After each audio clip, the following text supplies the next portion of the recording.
जय हिंद everyone, my name is Himanshi. I welcome you all to Shri Vishwanath IAS academy Solan.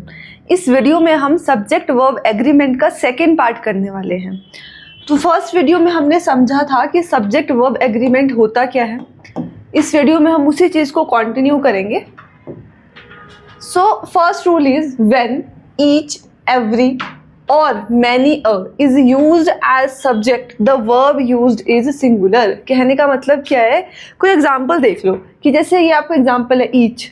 अगर आपका ईच क्या है, सब्जेक्ट है, तो जो आपकी वर्ब आएगी वो हमेशा सिंगुलर आएगी। ध्यान रखना है इस चीज़ को। Okay, these words individually refer to singular subjects even if followed by a plural noun. की ये जो वर्ड्स होते हैं ना, ये हमेशा सिंगुलर सब्जेक्ट मतलब हर एक बंदे की बात करते हैं। ओके, जैसे कि एवरी प्लेयर, तो एवरी क्या है आपका, सब्जेक्ट है, ठीक है, और इज क्या है आपका, हेल्पिंग वर्ब है। तो every player is ready for the match. Okay, many a के बाद क्या आया आपका, सोल्जर आया, ठीक है, और जो आपकी वर्ब आई वो कैसी आई, सिंगुलर आई। Many a soldier has shown immense courage। Okay, next slide पे move कर दें। So next one is when using relative pronouns like who, that or which, the verb must agree with the noun that these pronouns refer to. If the antecedent, the noun being referred to, is singular, the verb should be singular. If the antecedent is plural, the verb should be plural। ठीक है, I know कुछ भी समझ नहीं आया होगा, example से समझो। क्या कह रहे हैं हम, दिस ये सेंटेंस है, the girls who eat cake are happy. Okay, this is a sentence. अब इसमें सब्जेक्ट क्या है, सब्जेक्ट आपका है गर्ल्स, ये क्या है आपका, ये हु है आपका रिलेटिव प्रोनाउन। अब कहने का मतलब पता क्या है कि रिलेटिव प्रोनाउन के बाद जो भी वर्ब यूज होगी वो इस सब्जेक्ट के अकॉर्डिंग यूज होगी, गर्ल्स के अकॉर्डिंग। ओके, अब गर्ल्स हैं तो मतलब प्लूरल है, तो प्लूरल के अकॉर्डिंग जो आपकी वर्ब आएगी वो भी प्लूरल आएगी, इसलिए ईट आया यहाँ पे। अगर होता गर्ल मतलब होता singular, so your verb should be singular as well, तो यहाँ पे क्या आता आपका, ईट्स आता। गॉट इट, आई होप समझ आया होगा। Next one is the girl who Yeats cake is happy. The same thing which I explained you here. Okay, girl के अकॉर्डिंग क्या है यहाँ पे, सिंगुलर वर्ब आई है। Got it. Next one is when and is followed by a negative word like no or not, the verb agrees with the subject before not। जैसे कि एक and है, ठीक है, and के बाद एक नेगेटिव वर्ब आ गया, क्या आ गया, नेगेटिव वर्ड आ गया no। ओके, ये क्या है, एक नेगेटिव वर्ड है। ओके, तो इसमें बोलने का मतलब क्या है कि जो नेगेटिव वर्ड के बाद एक सब्जेक्ट आएगा और एक सब्जेक्ट पहले आएगा, पर जो आपकी हेल्पिंग वर्ब लगेगी वो आपके फर्स्ट वाले सब्जेक्ट के अकॉर्डिंग लगेगी। इसीलिए यहाँ पे क्या आया है, only boys and no girl are guilty. Okay, are आया है। अगर इस गर्ल के अकॉर्डिंग लगती तो इज आता, बट हेल्पिंग वर्ब किसके अकॉर्डिंग लगेगी, जो आपका नो से मतलब नेगेटिव वर्ब से पहले वाला सब्जेक्ट होगा। Got it. Let me change the color of my pen. Next one is use the plus adjective with a plural verb to refer to some group of people in a society। देखो simple समझो, अगर मैं यहाँ पे लिख रही हूँ the poor, okay, तो it means poor people। okay, and if I'm writing down the old, then it means old people। and if it is old people, तो ये क्या हो गया आपका, प्लूरल होगा, तो हेल्पिंग वर्ब भी आपकी क्या आएगी, प्लूरल हेल्पिंग वर्ब आएगी। Okay, in the same way plural poor people है तो इसके साथ भी हेल्पिंग वर्ब कैसी आएगी, आपकी प्लूरल आएगी। ओके, समझ आया होगा इतना। जैसे कि the old are generally respected, तो ओल्ड के अकॉर्डिंग आर आया है। The poor are not always dishonest, the poor के अकॉर्डिंग आर आया है। सिंपल। नेक्स्ट देखते हैं। Next one is a singular subject takes plural verb if it shows a probability in the past. क्या कहने का मतलब है कि यार देखो इफ द स्टोरी, स्टोरी आपका सब्जेक्ट है बट स्टिल आपके वर्ड साथ लग गया, मतलब प्लूरल साथ लग गया। सब्जेक्ट तो आपका सिंगुलर था बट हेल्पिंग वर्ब कैसे आ गई, प्लूरल आ गई। रीजन बीइंग, हम क्या कह रहे हैं कि a singular subject takes plural verb कब, if it shows a probability in the past, अगर ये किसी ऐसी चीज़ की बात कर रहा हो कि हाँ ये चीज़ पास्ट में हो सकती थी, या फिर अगर आप किसी ऐसी चीज़ की बात कर रहे हो जो आप इमेजिन कर रहे हो, जैसे कि अगर मैं राजा होता तो मैं क्या कहूँगी, if I were a king. Okay, जब भी आप इमेजिनेशन की बात करते हो तब भी आप वर का यूज़ करते हो, जैसे कि if I were a king. Got it, इस तरह से। चलो नेक्स्ट देखते हैं। सेंटेंस देखो, if the story were true, अगर स्टोरी सच होती, व्हाट वुड इट मैटर, इसका क्या प्रभाव पड़ता। Okay, if I were a bird, this is imagination कि अगर मैं पंछी होता, if I were a bird I would have a flight from the plights of the world, तो जो ये दुनिया के दुख दर्द है मैं इनसे छुटकारा ले लेता या उड़ जाता इनसे दूर। Okay, tiles and names, sorry titles, it is titles and names of plural form also take a singular verb, okay, when they refer to one thing। कहने का मतलब क्या है, देखो, I am writing down the name of a book, The Fault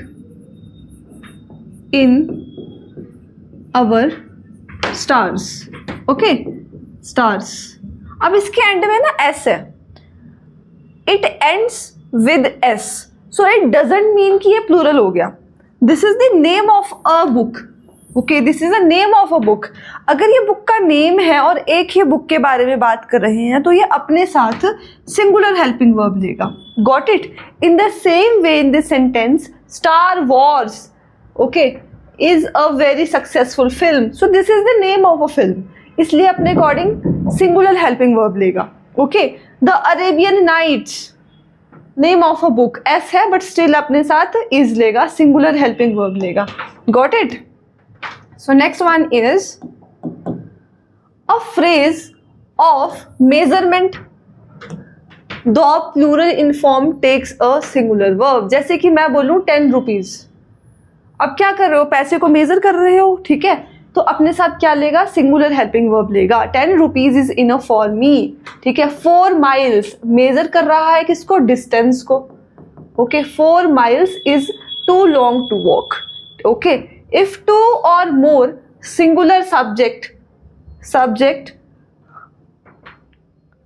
subjects preceded by each or every and connected by and, the verb is usually singular. कहने का मतलब क्या है, देखो इस सेंटेंस को देखो, each boy and each girl was dressed with a new cloth, okay, यहाँ तक सेंटेंस खत्म है आपका। Here you have 2 subjects, first one is boy, second one is girl, दोनों के आगे ईच लगा है और जुड़े किससे हैं, एंड से जुड़े हैं, तो ये हमेशा अपने साथ क्या लेगा, सिंगुलर हेल्पिंग वर्ब लेगा। Got it. नेक्स्ट सेंटेंस देखो, the pupils each have to take a rest, okay, I think there is something wrong with this sentence, so let us skip this one, okay, just focus on this one only. Let us move to the next slide, okay. So next rule is when subjects differing in number or person or both and connected by and, the verb must be plural। कहने का क्या मतलब है, जैसे मैं बोल रही हूँ कि आप अब देखो यहाँ पे देखो, इसमें 3 सब्जेक्ट आ गए, you, he and I, 3 subject हैं आपके पास।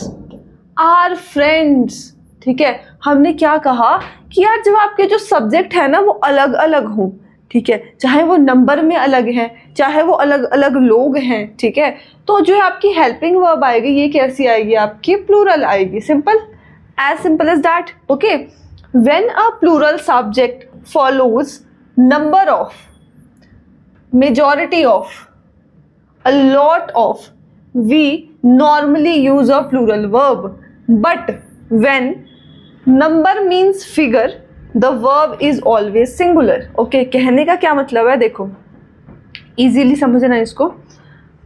जैसे आपके पास एक सेंटेंस है, a large number of letters were received, ठीक है, अब लेटर्स से पहले क्या आ गया?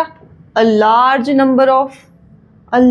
नंबर ऑफ लेटर्स आ गया। ओके, तो इसके अकॉर्डिंग यहाँ पे जो आपकी हेल्पिंग वर्ब होगी वो भी प्लूरल लग जाएगी। Okay, next one is the number of letters we receive is increasing. अब जो यहाँ पे आप बोल रहे हो कि the number of letters we receive, अगर आप बोल रहे हो कि मुझे 10 लेटर मिले, मुझे 20 लेटर मिले, तो दैट इज अ फिगर, ठीक है, वो एक फिगर है 10, 20, 30। तो यहाँ पे अगर नंबर ऑफ लेटर इंक्रीज हो रहे हैं मतलब वो 10 से 20 हो गए, 20 से 30 हो गए, सो इट मीन्स कि ये फिगर को डिनोट कर रहे हैं। किसको डिनोट कर रहे हैं? फिगर को डिनोट कर रहे हैं। सो एज पर दैट यहाँ पे जो हेल्पिंग वर्ब आएगा that should be singular. Okay, found the difference between the two? I hope so. Next one is more than one takes singular verb but more than two takes plural verb. Okay, जैसे कि आप कहो कि more than one man. Okay, more than one man अपने साथ क्या ले रहा है? सिंगुलर हेल्पिंग वर्ब ले रहा है। Okay, next one is more than 2 men. See, यहाँ पे नाउन भी प्लूरल हो गया आपका और अपने साथ हेल्पिंग वर्ब भी कौन सी ले रहा है? प्लूरल हेल्पिंग वर्ब ले रहा है। Got it? Next is half, heaps, lots of, 2/3, 3/4 take a singular verb with them. Okay, when followed by singular subjects but take plural verb when followed by a plural subject। Simple है कि अगर आपका subject singular होगा तो फिर verb भी singular होगी, subject plural होगा तो वर्ब भी क्या होगी? प्लूरल होगी। ओके, जैसे कि 2/3 ऑफ द हाउस। सी, अब सब्जेक्ट क्या है आपका? सिंगुलर है, तो वर्ब भी क्या हो जाएगी? सिंगुलर हो जाएगी। 3/4 ऑफ द सिटीज, सब्जेक्ट क्या है? प्लूरल है, तो जो आपकी वर्ब है वो भी कैसी हो जाएगी? Plural. Okay, clear? Next one is when the subject is a relative pronoun the verb agrees with the antecedent. Okay, क्या मतलब है आपका? आई हूँ, ये आपका सब्जेक्ट है यहाँ पे। ओके, रिलेटिव प्रोनाउन है, तो जो आपकी हेल्पिंग वर्ब होगी this verb is going to agree with the this thing. Okay, which is antecedent, मतलब पीछे है किससे? हु से, रिलेटिव प्रोनाउन से।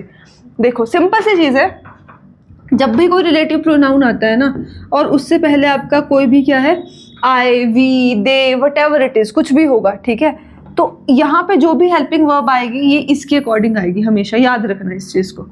ओके, जैसे कि यहाँ पे आई के अकॉर्डिंग एम आ गया है, ठीक है, यहाँ पे हु है तो ही के अकॉर्डिंग इज आ गया है।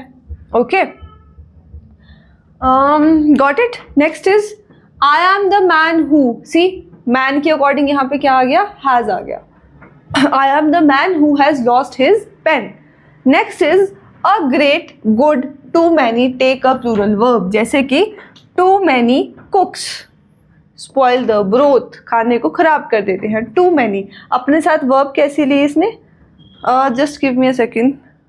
हाँ, ठीक है, देखो जो यहाँ पे कुक्स है ना that is subject, don't get confused, and spoil है डैट इज वर्ब।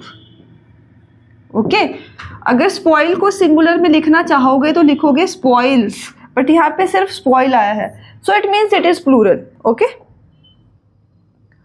नेक्स्ट देखते हैं।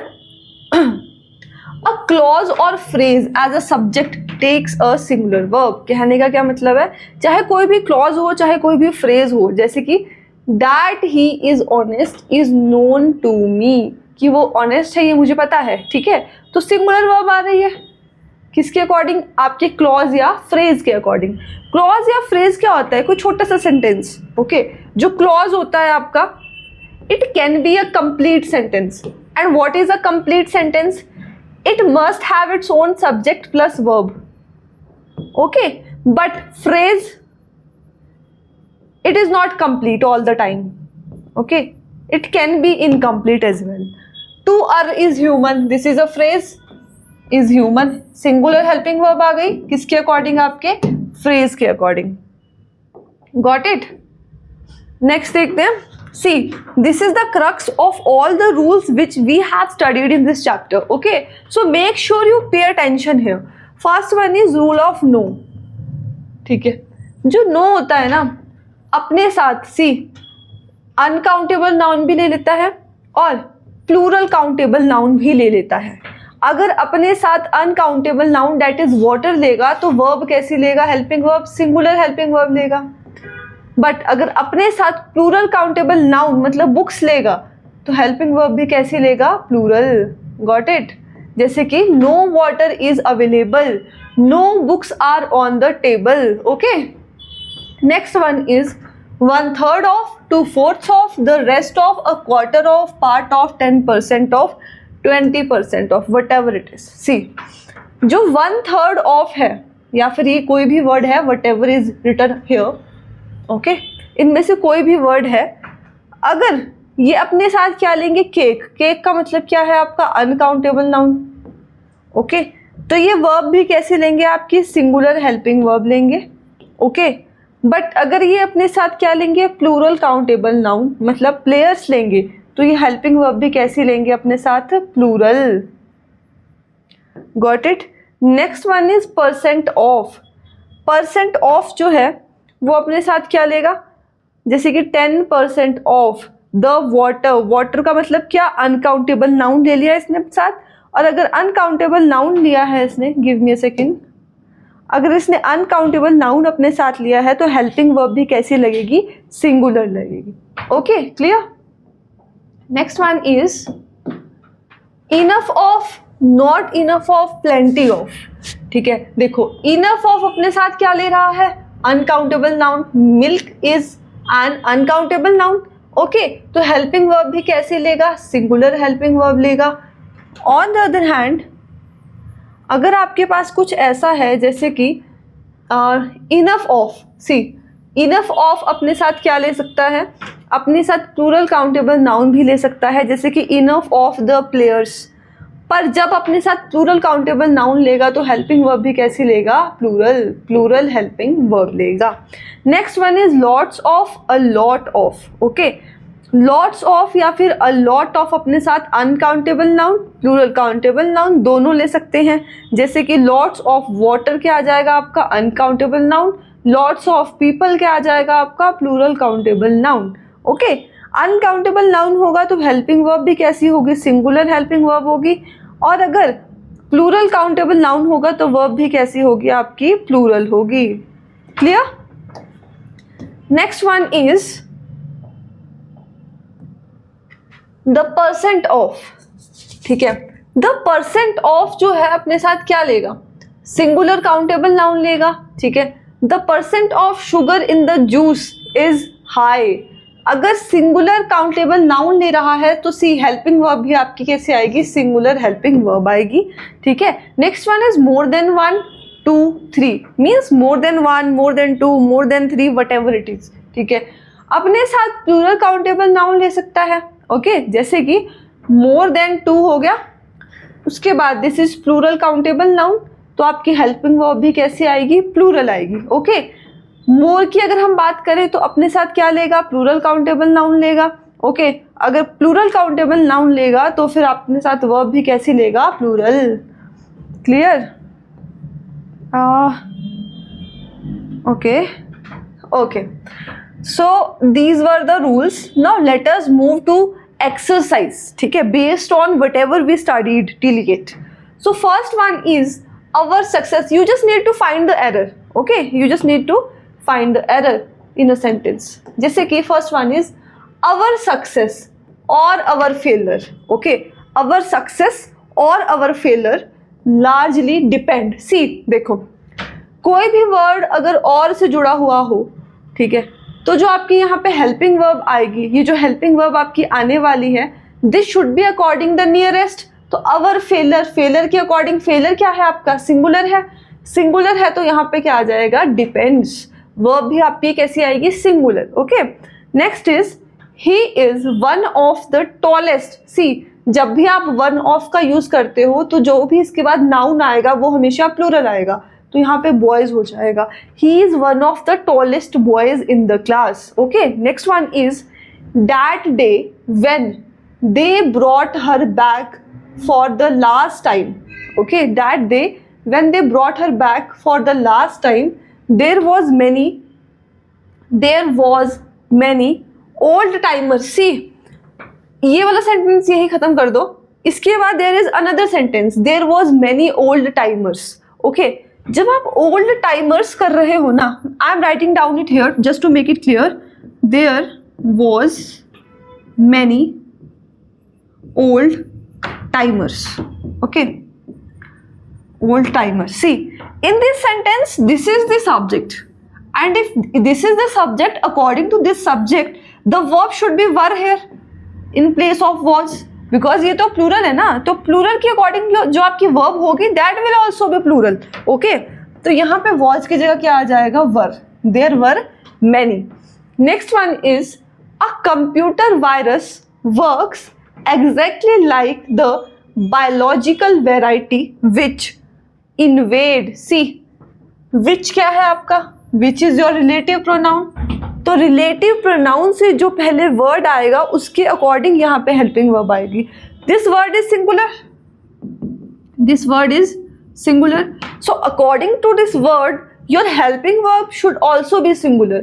तो invade की जगह आ जाएगा invades. Okay, invades the human body. Okay, next one is many a boy. सी, मैंने पहले ही कहा था कहीं पे भी मैनी अ होगा तो उसके अकॉर्डिंग जो हेल्पिंग वर्ब आएगी दैट वुड बी सिंगुलर. तो हैव की जगह क्या आ जाएगा? Has. Okay, next one is 2 miles beyond that building. Okay, 2 miles beyond that building was seen dozens of anti social elements. See देखो, ये वाला सेंटेंस भूल जाओ, ठीक है. जो ये वॉज है ना, ये किसके लिए यूज हुआ है? यहाँ पे ये यूज हुआ है इन एंटी सोशल एलिमेंट्स के लिए. एंटी सोशल एलिमेंट्स, एलिमेंट्स है, एलिमेंट नहीं है. और अगर एलिमेंट्स है तो फॉर दिस एलिमेंट्स जो यहाँ पे हेल्पिंग वर्ब आएगी वो भी प्लूरल आएगी, वर. ठीक है, were seen dozens of anti social elements. खुद सोचो ना कि किस लिए लगा है, ये उसके लिए लगा है, एंटी सोशल एलिमेंट्स के लिए लगा है. Okay, so this helping verb should be plural as per this subject. Got it? Next one is along the northern frontier of India is seen, okay, is seen the beautiful and mighty Himalayas. Okay, see देखो, ये helping verb किस लिए use हुई है? इन हिमालयाज के लिए. along the northern frontier of the India, ठीक है, is seen the beautiful and mighty Himalayas. Himalayas plural है तो हेल्पिंग वर्ब भी इसकी जगह क्या आ जाएगा आपका? इसकी जगह भी हेल्पिंग वर्ब आपकी प्लूरल आ जाएगा. और प्लूरल हेल्पिंग वर्ब क्या होगी आपकी यहाँ पे? Are. Okay, are seen the beautiful and mighty Himalayas. Okay, got it.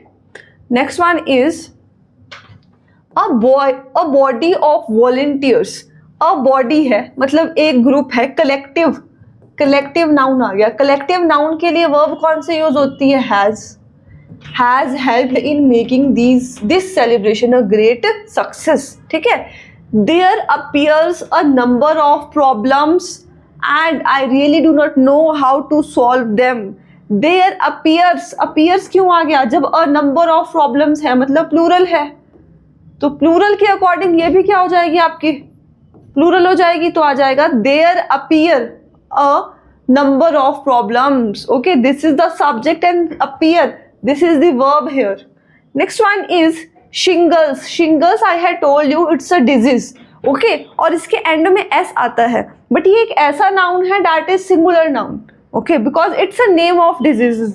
तो आप s इसके आगे से रिमूव नहीं कर सकते, इसलिए r की जगह यहाँ पे is आ जाएगा. Shingles is a disease in which a person develops lots of inflamed spots round the waist. अब अपनी वेस्ट के अराउंड पे क्या हो जाते हैं? आपके फोफले से फूले हुए स्पॉट्स हो जाते हैं. ओके, नेक्स्ट देखो, whether she should get married, okay, और whether she should remain single, okay, are her personal problem. See, हमने कहा था कोई भी सेंटेंस अगर और से जुड़ा हो, ठीक है, कोई भी सेंटेंस अगर और से जुड़ा हो तो क्या होगा? तो यहाँ पे इज आना चाहिए था इसके according. Okay, next one is two and two. This is your subject 1, this is your subject 2. And से जुड़े हैं, दो सब्जेक्ट अगर एंड से जुड़े हो तो आपकी हेल्पिंग वर्ब हमेशा क्या आएगी? प्लूरल. तो 2 and 2 मेक 4 होता है, 2 and 2 मेक्स 4 नहीं होता. ठीक है, मैनी अ मैन, ठीक है, many a man, see it's many a man, many a man, जैसे पीछे था ना मैनी अ सोल्जर, तो यहाँ पे होगा many a man attended the meeting last night. Okay, next one is the perquisites, perquisite to this job. Perquisite का मतलब होता है, सी यहाँ पे थोड़ा स्पेलिंग में एरर हो गया, let me write down it here, perquisites. Okay, मतलब बेसिकली जो आपका ये है ना, ये आए है. ओके, और यहाँ पे सिर्फ परक्विसिट है, परक्विसिट्स नहीं है.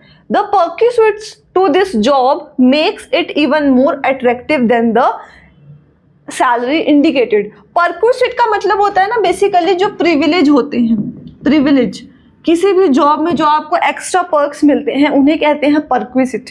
ठीक है, देखो परक्विसिट क्या है, सिंगुलर है. Okay, makes it even more attractive than the salary indicated, the privilege to this job. Okay, so this is singular and according to this the verb is also singular, makes it. Okay, the perquisite to this job makes it even more attractive than the salary indicated. Okay, I think this one is correct. Okay, yes. Okay, next one is either you or he. जब भी either और वाला case होता है तो इसके according helping verb लगती है सेकंड सब्जेक्ट के अकॉर्डिंग, तो यहाँ पे इज आ जाएगा. Okay, either you or he is happy. Okay, so this was the error in this sentence. Let's see the next one. Okay, that is it. I hope आप सभी को समझ आया हो. If you have any queries regarding anything, you people can contact us. Thank you very much for watching this video.